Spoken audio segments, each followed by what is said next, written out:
guys, how's it going? So you getting what you're paying for your internet speed, or are you not getting what you're paying for? Let's talk about this and talk about Wi-Fi adapters, Wi-Fi routers, and your internet service provider. Okay, so we live out in the country. We have two choices for internet service out here. Well, we now have a third, which is the Elon Musk system, which us and our landlords are actually going to go for. Anyways, we'll explain that later. But right now we technically have two. We have Rogers Rocket Hub, which is a cellular data-based modem, okay, which is actually a lot stronger than our cell phones and tablets happen to be in the house. But we have that for a choice, and we have satellite through a company called Star Choice, I believe they are. Now, both companies are selling data for $160 a month. Okay, and you get 100 gigs. After that, you pay through the nose, big time. And we've been there a few times already. And yeah, it really hurts, especially when you get a bill in the mail for $600 and you're going, I didn't go that far over my data. But they really do nail you to a cross, especially Rogers. Anyways, but we're not getting the speeds we're paying for. We live out in the country, right? These are our choices. The problem where we live out in the country, okay, is simply this. We are 11 kilometers from the nearest tower. We are in a valley, basically, and so we have to go a lot of ups and a lot of downs like this. So we have a huge problem with horizon effect, okay? Now, if you don't understand the horizon effect, it actually applies to radio gear, so this is radio type gear, right? So here's me down here. Here's the tower up here somewhere. Now, because I can see the tower to a certain point, I can still connect to it.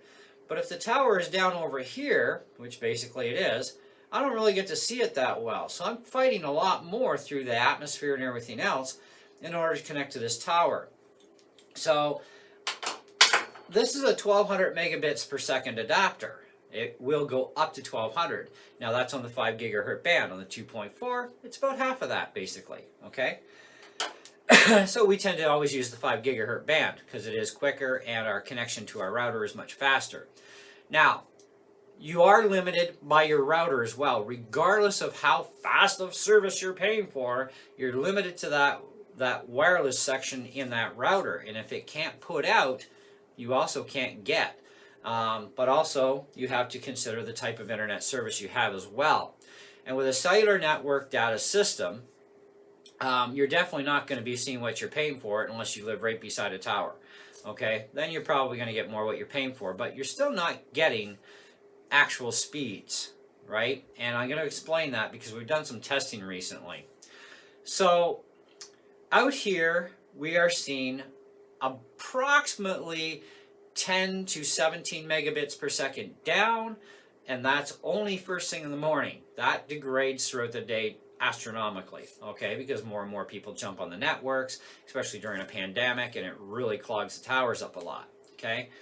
However, even at the best of times, we generally, without a pandemic, we're still only seeing usually about 8 megabits per second down, and maybe 2 to 3, maybe 5 up on average. Meanwhile, we are connected between the computer and the actual router box or internet box, because it's an all-in-one unit. We're connected at 300 megabits per second, but we can't use that 300 megabits per second, and we don't get to experience it because of our location.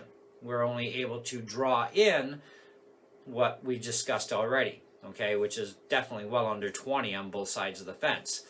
This is pathetic considering we're paying $160 a month for this service, and we pay through the nose big time when we go over that 100 gigs. Now, we're not limited. We have unlimited in the sense of we can use all we want, but if we go over 100 gigs, we pay through the nose. So we don't actually have true unlimited, right? Not in that sense. Now, with our iPads and our iPhones, we have unlimited in the sense of we get 40 gigs a month because it's a shared plan with all of our devices. So our first 40 gigs is an LTE rated speed. And then after that, we're unlimited 3G. So we never see data overage charges on any of our cellular devices that we use, like our iPads and our iPhones. It's just the Rocket Hub where we pay through the nose. Now, keep in mind, your iPads and your iPhones are not going to be as fast as that Rocket Hub is. Okay, not at least in our case. However, we have used them. When we got closer to that 100 gig limit, we shut our modem off for the rest of the month, and then we stick with our iPads to be able to surf with, because they actually do a better job than the iPhones do. And so we still have an extra 30 gigs of that faster speed, which is handy. And we can buy speed passes for $40 for an extra 10 gig. That gets pretty costly. We've been there a few times too. So living out in the country is not always the best solution, let me tell you. But it does have its benefits that are far better. And so we just have to watch our data in that case. But we're still not getting anywhere near what we're paying for. So in our recent testing, we went to North Bay, because we had to anyways, and my wife did a series of testing while I was in doing my thing. And so she had this 1200 megabit adapter on her laptop. Now her laptop is a newer laptop. It has the USB 3 ports in it, which is what you need for this to function properly. She's still connecting at the router side to 300 megabits per second. The top speeds were still just slightly under 100 megabits per second down, and between 50 to 70 megabits per second up on all testing with this adapter. The built-in Wi-Fi, of course, on her laptop is far slower, but still way better rates, like still 10 times faster than it was at the house, okay? My iMac has a built-in Wi-Fi card, and it can do about 230 or 260 megabits per second on 5G, or half of that basically on the 2.4 gigahertz, which is why we always connect to the 5G even in the house.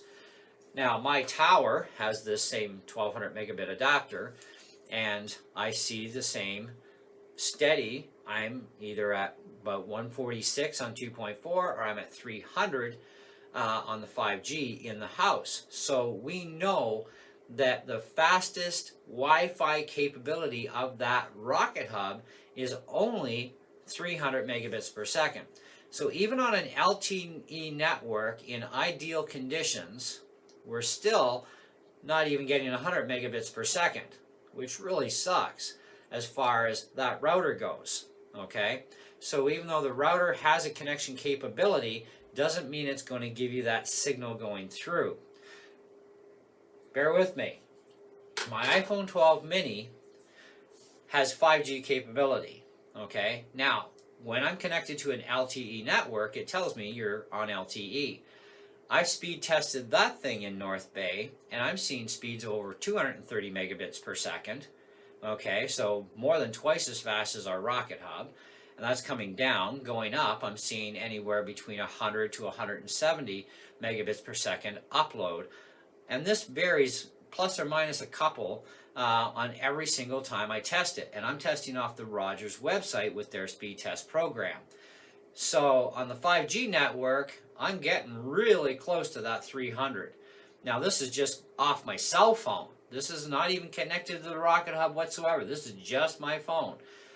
Now, on the LTE side, I have a very strong capability in the iPhone 12 mini.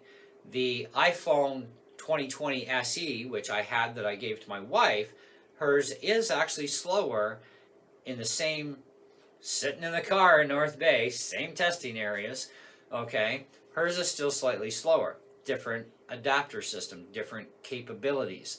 So one device to another is not going to be equal, that's for sure.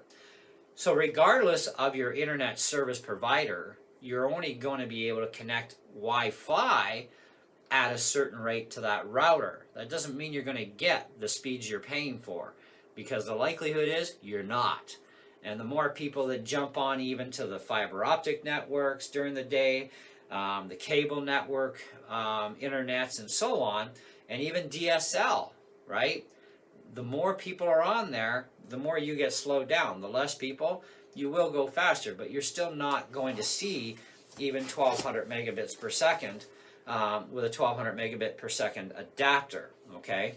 And that's what we've been discovering. I've been doing a lot of research in the last couple of years myself, which also led me to getting these adapters. And the highest reported speeds out of this particular adapter was just under 1,000 megabits per second with the system that the guy had for his internet service. So the adapters are true in their specs as far as their up to rating. And this is what you got to realize, it's up to. It doesn't mean you're going to get that connection capability. It means it's up to. And it depends on your equipment and your service provider what you're going to see, okay, for actual real speeds.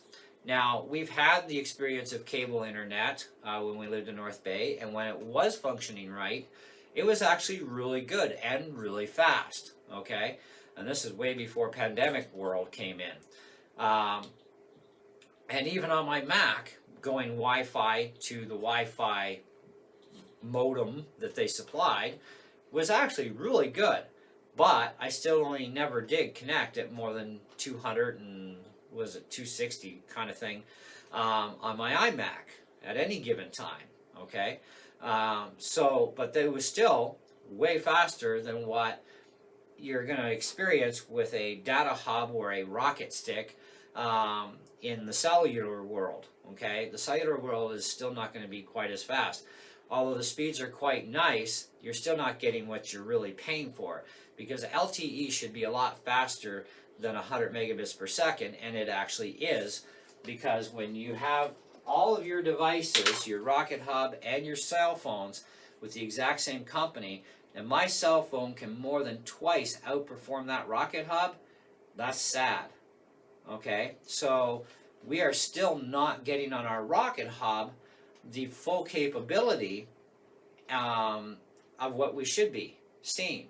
Okay, now cell phones out in the country going on data, they suck. This thing really sucks bad. Okay, out in the country, but in the city, this thing is more than twice as fast as our Rocket Hub in the exact same location. Okay, and it's got nothing to do with the cell SIM itself, because it's the same SIM cards they use in all their devices through Rogers, right? And cell cards are cell cards. It's whoever they're connected to and what they provide and so on. The phone makes a difference. The tablet makes a difference on its Wi-Fi or cellular capability of what kind of hardware is in those devices. So obviously, the iPhone 12 mini kicks butt. And on 5G, it kicks butt even more. I've been connected to one 5G network in North Bay with this. Now, you can still connect to a 5G network with a non-5G ready device, but you're only going to see basically LTE speeds is what's going to happen. You're not going to see a 5G speed of any form on a 5G network unless you have a 5G ready device, okay? So I think even Apple and everybody else needs to get on the bandwagon and put everything 5G from this point on, including the computers, and giving them capability for even cell data, which would be awesome. Because then we could just put a SIM card in our laptop and be done with it, right? In a lot of cases. So the adapter is rated for up to 12. It connects to my modem at 3 on 5 gigahertz.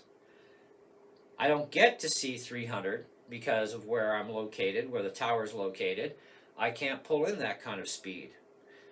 So even your fiber optic system coming into your house, if you are getting pure fiber optic, which a lot of people actually are not, they're still getting wires coming into their house, not fiber optic line into their house, because the systems aren't ready. Those who are getting pure fiber optic line off the trunk into their house are getting the best fiber optic experience. So a lot of you that are on the fiber system or fiber optic system that have wires coming to your house, you're getting ripped off. You're not getting the speeds you're paying for. All right, you should be seeing far better speeds if you had an actual fiber optic line coming in to your house, to your system. But even with fiber optic, when you hook into a router that's wireless so that other systems in the house can connect to it, you're not going to see fiber optic speeds off those Wi-Fi systems. You will see very fast speeds, yes, but you will not see fiber optic speed, even with pure fiber optic cable coming into your house. Only if you're a single system and you have fiber optic direct in will you see mostly fiber optic signal. Because see, even if you have a fiber optic input in your computer, you still have to deal with metal connection points regardless. So you're still going to see a slowdown, but it's not a huge thing, but it is enough that there is actually a massive difference in the overall picture. But the technology hasn't quite caught up yet, okay? But at least we do have fiber optic, which is very blazing fast. Now, we do now have a third option living in the country, and that's the Elon Musk system. You do have to purchase the equipment. It's about $900 to purchase it. It's a one-time deal. You install it yourself, which is fantastic. And then it's $120 a month for unlimited. From what I understand, the Elon Musk system, although it's promising to be extremely fast and unlimited, of course, right now the blazing speeds are not so blazing yet, but they will be catching up very quickly because he's putting up about 40 satellites a month from what I hear. So even living out in the country right now, we're going to still see a lot better speeds right now than our rocket hub could even provide, okay, which is fantastic. And at paying $120 a month for unlimited, and the more satellites he gets up there, the more my speed's going to increase. I'm happy with that because that also means I'm going to be able to start doing online gaming. I can go onto Steam. I can download my video games from my PC that I've been wanting because you can't buy them on CD anymore, right? Because everything's online. Because this has been a big hang-up for me for online gaming. You know, I can't afford it on the cellular data stuff. The data plan is ridiculous when you go over that 100 gigs. So I still got to function and surf and do YouTube videos. Now I'll be able to do whatever I want, and you know, I do have more than one computer in the house, which is fantastic.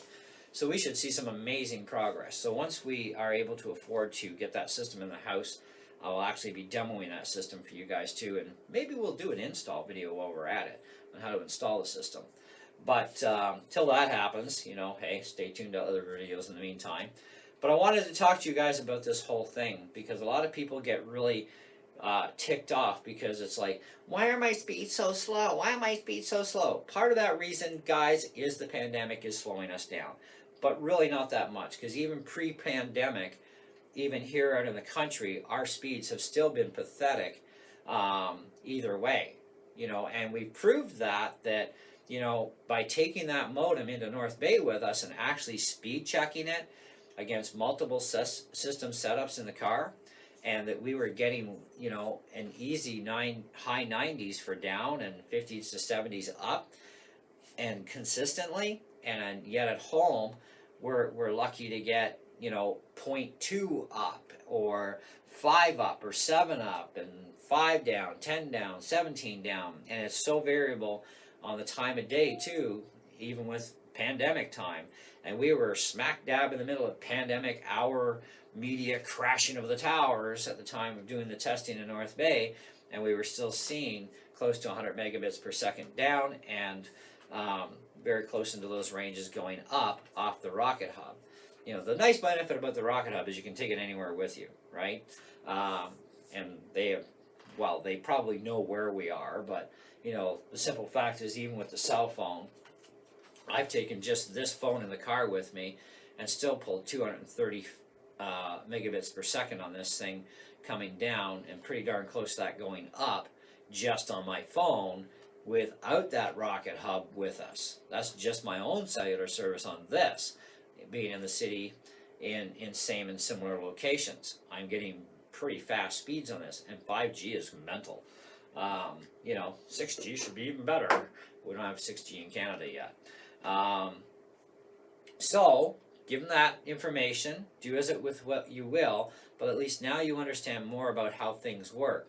So regardless of how fast your Wi-Fi card or dongle is, okay, and even being plugged into the proper port to support, which is the port 3, so you know them, they're blue, regardless of what you connect at, you're not going to see those speeds, except under certain circumstances you may see that speed of which you're connected to.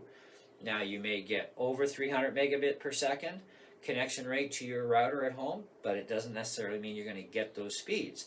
you need to speed test things according to your supplied internet service, whether it be cable or DSL or the Bell fiber optic systems, cellular network hubs.